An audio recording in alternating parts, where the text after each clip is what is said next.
رب اشرح لي صدري ويسر لي امري واحلل عقدة من لساني يفقهوا قولي رب زدني علما وارزقني عملا سبحانك لا علم لنا الا ما علمتنا انك انت العليم الحكيم.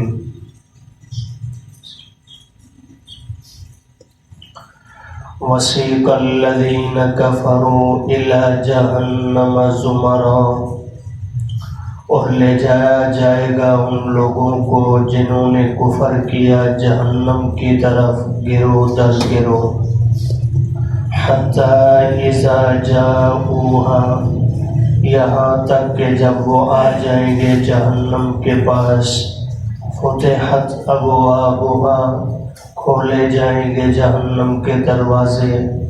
وقال لهم، اور کہے گا ان سے خزنتها، جہنم کا داروغہ، الم یأتکم رسل منکم، کیا نہیں آئے تھے تمہارے پاس پیغمبر تم ہی میں سے. یتلون علیکم، جو پڑھتے تھے تم پر آیات ربکم، تمہارے پروردگار کی آیتیں. وَيُنذِرُونَكُمْ، اور ڈراتے تھے تمہیں لقاء یومکم ھذا، تمہارے اس دن کی ملاقات سے. قالوا، وہ کہیں گے جواب میں بلا، کیوں نہیں. ولیکن حقت، البتہ ثابت ہو چکی کلمۃ العذاب، عذاب کی بات علی الکافرین، کفر کرنے والوں پر. قیل، کہا جائے گا ان سے ادخلوا ابواب جہنم، داخل ہو جاؤ جہنم کے دروازوں سے. خالدین فیہا، ہمیشہ رہنے والے ہوں اس میں. فبئس مثوی المتکبرین، بس کتنا برا ٹھکانہ ہے تکبر کرنے والوں کا. وسیق الذین اتقوا، اور لے جایا جائے گا ان لوگوں کو جنہوں نے تقوی اختیار کیا ربہم، اپنے رب کے بارے میں. الی الجنت، جنت کی طرف. زمرا، گروہ در گروہ. حتی اذا جاؤوها، یہاں تک کہ جب وہ آ جائیں گے جنت کے پاس. وفتحت ابوابها، اور کھول دیے جائیں گے جنت کے دروازے. وقال لهم خزنتها، اور کہیں گے ان سے جنت کے داروغے سلام علیکم، تم پر سلامتی ہو. طبتم، خوش ہو جاؤ. فادخلوها خالدین، پس داخل ہو جاؤ جنت میں ہمیشہ کے لیے داخل ہونے والے. وقالوا، اہل جنت کہیں گے الحمدللہ، تمام تعریفیں اللہ کے لیے. الذی، وہ اللہ، صدقنا وعدہ، سچ کر دکھایا جس نے ہم سے اپنا وعدہ. وَأَوْرَثَنَا الْأَرْضَ، اور وارث بنایا ہمیں زمین کا. نَتَبَوَّأُ مِنَ الْجَنَّةِ، ہم ٹھکانہ پکڑتے ہیں جنت میں. حیث نشاء، جہاں بھی چاہیں. فَنِعْمَ أَجْرُ الْعَامِلِينَ، پس کیا خوب اجر ہے عمل کرنے والوں کا. وَتَرَى الْمَلَائِكَةَ، اور تو دیکھے گا فرشتوں کو حافین من حول العرش، جو گھیرنے والے ہیں عرش کو دائیں بائیں سے. یسبحون بحمد ربہم، کہ وہ تسبیح بیان کرتے ہیں اپنے رب کی حمد کے ساتھ. وقضی بینہم بالحق، اور فیصلہ کیا جائے گا لوگوں کے درمیان انصاف کے ساتھ. وقیل، اور کہا جائے گا اس دن الحمدللہ رب العالمین، تمام تعریفیں اللہ کے لیے ہیں جو جہانوں کا پروردگار ہے. گزشتہ رکوع میں آپ سماعت فرما چکے ہیں توحید کے عقلی دلائل بیان کرنے کے بعد اللہ پاک نے آخرت کا منظر پیش کرتے ہوئے 2 مرتبہ سور پھونکے جانے کا ذکر فرمایا۔ پہلی نفخہ سور کے موقع پر قیامت برپا ہوگی اور ہر ذی روح کو اللہ فنا فرما دیں گے، سوائے چند ایک کے جن کو اللہ بچائیں گے، جن کا ذکر روایات میں آتا ہے کہ حاملین عرش اور اللہ کے مقرب فرشتے اس میں شامل ہوں گے۔ دوسری مرتبہ سور پھونکا جائے گا اور یہ محشر کے برپا ہونے کا دن ہوگا۔ سب اپنی اپنی قبروں سے حکم الہی کے ساتھ زندہ ہو کر باہر نکلیں گے، اور پھر اس کے بعد حساب کا مرحلہ آئے گا، اعمال نامے ہر ایک کو دیے جائیں گے، اور پھر جزا اور سزا کا تعین ہوگا۔ اجمالی طور پر پچھلے رکوع کی آخری آیت میں ذکر کر دیا کہ ہر نفس کو اس کے عمل کا پورا بدلہ ملے گا۔ اب ظاہر بات ہے اچھا عمل کرنے والے بھی موجود ہیں، برا عمل کرنے والے بھی موجود ہیں، تو اللہ نے دونوں کا انجام آج کی آیات میں بیان فرمایا کہ برے اعمال کرنے والے یعنی شرک اور کفر میں مبتلا ہونے والے، ان کا ٹھکانہ یقیناً جہنم ہے، اور جو اللہ کی وحدانیت کا عقیدہ رکھنے والے ہیں وہ اعمال میں کمزوری ہی کیوں نہ ہو، ان کو بالآخر اللہ پاک جنت نصیب فرمائیں گے۔ تو اب دونوں کا ٹھکانہ اللہ نے متعین بھی فرما دیا، اور انہیں کیسے جنت اور جہنم کی طرف لے جایا جائے گا اور اس وقت کے مناظر کیا ہوں گے، اللہ نے اجمالاً اس رکوع میں بیان فرمایا۔ ارشاد فرمایا وسیق الذین کفروا، اور لے جایا جائے گا ان لوگوں کو جنہوں نے کفر کیا، الی جہنم، جہنم کی طرف، زمرا، گروہ در گروہ۔ اب یہ آیت کریمہ صاف بتلا رہی ہے کہ جہنم ٹھکانہ کافروں کا ہے، مومنوں کا نہیں۔ اس لیے آپس کے فروعی اختلافات کی بنیاد پر کفر کے فتوے لگا دینا اور جہنم میں پہنچانے کی کوشش کرنا یہ بہت بڑی نادانی ہے۔ ایمان اگر موجود ہے دل کے اندر، عملی کتنا ہی کمزور کیوں نہ ہو بندہ، رب کی ذات سے امید ہے کہ اللہ شرک کے سوا تمام گناہوں کو اپنی شان کریمی سے معاف فرما دیں گے۔ تو اس لیے اللہ نے اتنی وسعت رکھی ہے تو ہمیں بھی تنگ نظری کا مظاہرہ نہیں کرنا چاہیے، بلکہ وسعت کا ہی مظاہرہ کرنا چاہیے۔ ہاں، بدعمل آدمی کی اصلاح کی فکر ضرور ہونی چاہیے، یہ نہیں کہ جو بدعملی میں مبتلا ہے تو ہوتا رہے، ہمیں کوئی پرواہ نہیں، اصلاح کی فکر ضرور کریں، لیکن تندی کے ساتھ اس پر سخت فتوے لگا کر اسے جہنم کا ایندھن مت بنائیں۔ تو فرمایا لے جایا جائے گا ان لوگوں کو کفروا، جنہوں نے کفر کیا، الی جہنم، جہنم کی طرف، زمرا، گروہ در گروہ۔ اب جب سب کا ٹھکانہ کفر والوں کا جہنم ہے تو یہ گروہ در گروہ کا مطلب مفسرین نے لکھا ہے چونکہ اعمال بد کے اعتبار سے بھی کافروں کی بھی مختلف طبقات اور ٹولیاں ہیں دنیا میں، بت پرست، سورج پرست، ہندو، مختلف، تو اس لیے اللہ پاک وہاں بھی ان کے اس اکٹھ کو اکٹھا رکھیں گے، جس طبقے جس ٹولی کے ساتھ جو لوگ شامل ہیں اور ہیں کفر پر، تو اللہ ان کو الگ الگ گروہ میں رکھیں گے تاکہ ان کی پہچان اچھے طریقے سے ہو سکے کہ یہ کس طبقے اور گروہ میں سے تھے دنیا میں۔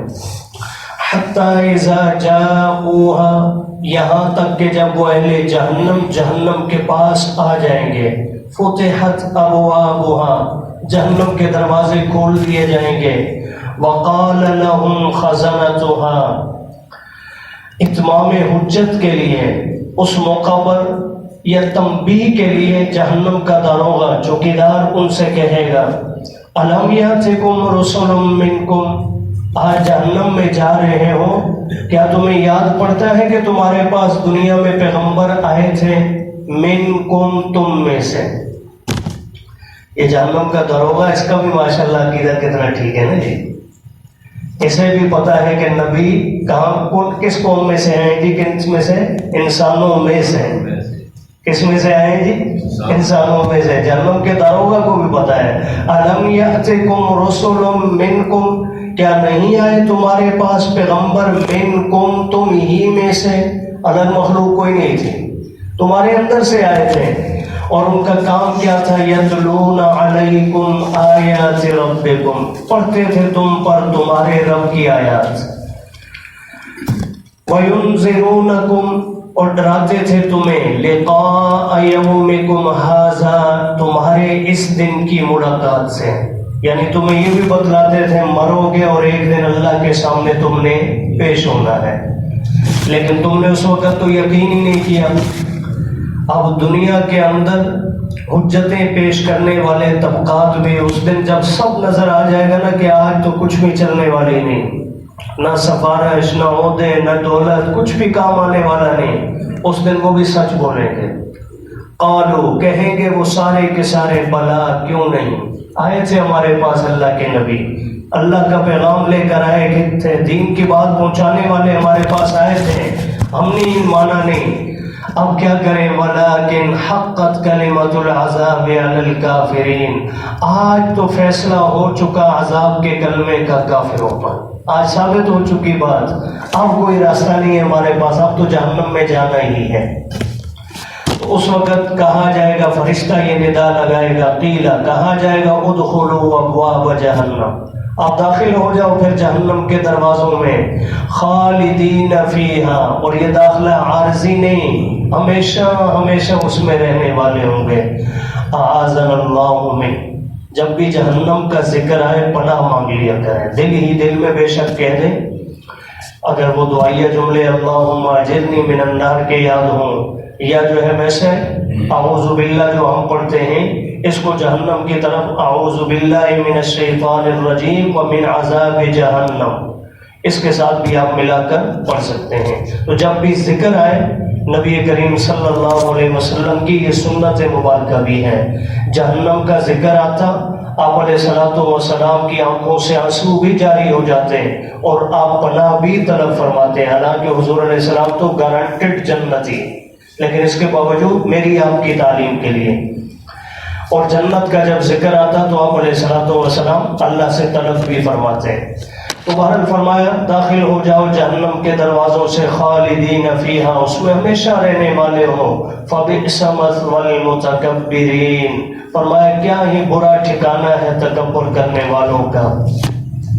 اب چونکہ قرآن مجید کا اسلوب ہے اہل جہنم کے ذکر کے بعد فوراً اہل جنت کا ذکر، تاکہ دونوں راستے سامنے ہوں تو منزل کی طرف جانا آسان ہوتا ہے۔ تو فرمایا وسیق الذین اتقوا ربهم، اور لے جایا جائے گا ان لوگوں کو جنہوں نے تقوی اختیار کیا اپنے رب سے، الی الجنت، جنت کی طرف، زمرا، گروہ در گروہ، یہ بھی اعمال کے اعتبار سے، جو نماز کے اندر پیش رہنے والے ان کا ایک الگ جماعت ہوگی، روزہ داروں کی الگ جماعت ہوگی، زکوٰۃ دینے والوں کی الگ جماعت، اور پھر باقی اعمال کے حساب سے بھی الگ الگ طبقات میں، چونکہ ویلیو کے حساب سے بھی فرق آئے گا، بعض اعلیٰ درجے کے، بعض اس سے کم تر، بعض اس سے کم تر۔ تو بہرحال فرمائے اہل جنت کو جنت کی طرف گروہ در گروہ لے جایا جائے گا، حتی اذا جاؤوہا، یہاں تک کہ جب وہ آ جائیں گے جنت کے پاس، وفتحت ابوابہا، اور کھول دیے جائیں گے جنت کے دروازے، وقال لهم خزنتہا، اور کہیں گے ان سے جنت کے داروغے، سلام علیکم، تم پر سلامتی ہو، طبتم، آج پریشان ہونے کی ضرورت نہیں، آج خوش ہو جاؤ، فادخلوها خالدین، یہ نعمتوں والی جو جنت نظر آ رہی ہے، داخل ہو جاؤ اس میں اور ہمیشہ ہمیشہ رہنے والے ہو، اب تمہیں کوئی نکالے گا نہیں۔ اب جب وہ بھی اللہ تعالیٰ کا کیا ہوا وہ وعدہ پورا ہوتا پائیں گے تو ان کی زبان سے تعریف کے کلمات جو دنیا میں بھی جاری تھے اس وقت بھی جاری ہوں گے، تو باقی عبادات دنیا میں ختم ہو جائیں گی، لیکن اللہ کی حمد کی عبادت جنت میں بھی جاری رہے گی، جنت میں داخل ہوتے ہوئے بھی، جیسے آج کی آیت میں موجود ہے، اور اندر جنت کے اندر جا کر بھی جو ہے اہل جنت آپس میں سلام بھی کریں گے اور اللہ کی حمد بھی بیان کریں گے۔ تو تو بہرحال فرمایا وقالو، اہل جنت کہیں گے الحمدللہ، تمام تعریفیں اللہ کے لیے، الذی وہ اللہ صدقنا وعدہ، جس نے ہمارے ساتھ سچ کر دکھایا اپنا کیا ہوا وعدہ فرمایا تھا میری توحید لے کر آؤ گے، ایمان لے کر آؤ گے تمہیں جنت دوں گا، آج وہ ہمیں مل گئی۔ وَأَوْرَثَنَا الْأَرْضَ، دنیا کے اندر گو ہمارے پاس اپنا مکان بھی نہیں تھا، کرائے پر جھونپڑیوں میں رہ کر وقت گزارا ہم نے، لیکن آج اللہ نے ہمیں بڑی زمین کا وارث بنا دیا ہے، یہ مراد اس سے جنت ہے، ہمیں وارث بنا دیا زمین کا۔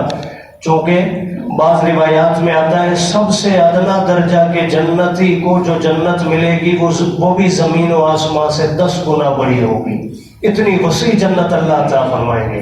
تو فرمایا اور ہمیں وارث بنا دیا زمین کا، نتبوأ من الجنت حیث نشاء، ہم ٹھکانہ پکڑتے ہیں جنت میں جہاں چاہے، کوئی پابندی نہیں۔ فنعم اجر العاملین، اور ساتھ ہی کہیں گے کیا خوب اجر ہے، بدلہ ہے عمل کرنے والوں کا۔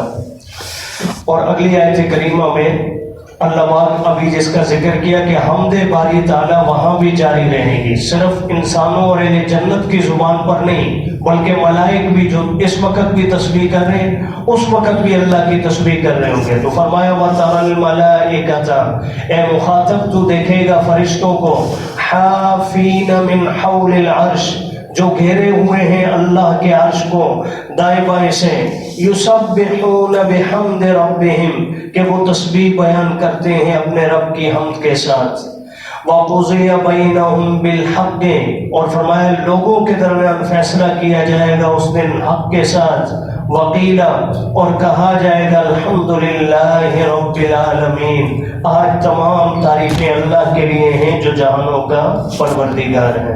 اللہ پاک اپنے فضل سے جنت میں داخلہ نصیب فرمائے اور جہنم سے ہم سب کو، ہماری نسل اولادوں کو پناہ نصیب۔